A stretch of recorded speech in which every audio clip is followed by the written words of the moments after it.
Tahukah Anda mengapa daerah yang kaya akan sumber daya alam seringkali justru memiliki tingkat kemiskinan yang tinggi? Kang Deddy Mulyadi mengungkap fakta pahit di balik industri pertambangan.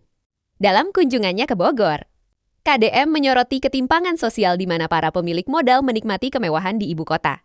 Sementara warga lokal hanya menjadi buruh kasar dengan upah minim dan harus menanggung kerusakan lingkungan seumur hidup.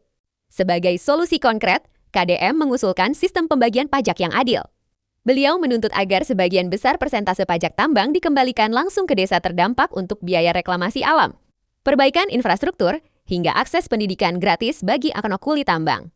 Tujuannya jelas, jika kekayaan alam harus diambil, maka kompensasinya harus berupa kemakmuran bagi rakyat setempat, bukan sekadar meninggalkan lubang dan bencana. Kebijakan ini diharapkan mampu memutus rantai kemiskinan di wilayah tambang.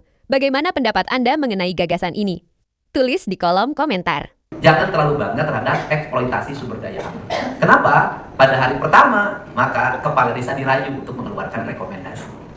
Camat dirayu bolak-balik penuh dengan kebaikan, bawa oleh-oleh, diajak ke kantornya, dengan cerita panjang yang indah. Setelah izinnya keluar masih baik, nanti baik lagi ketika perpanjangan.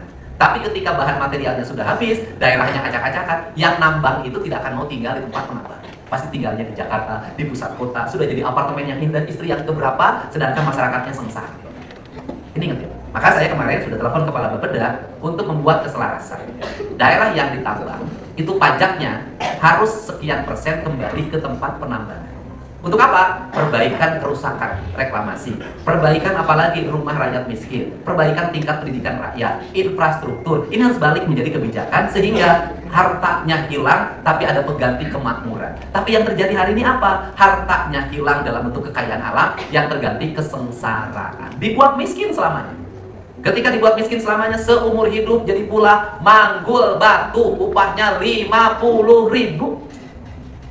Seumur hidup jadi tukang belah batu, upahnya 60.000. Anaknya tidak sekolah, rumahnya tetap miskin. Begitu gubernur punya kebijakan tutup, ngamuk, lapar perutnya. Begitu ngamuk lapar perutnya, itu menandakan bahwa penambangan yang berpuluh-puluh tahun tidak melahirkan kemakmuran.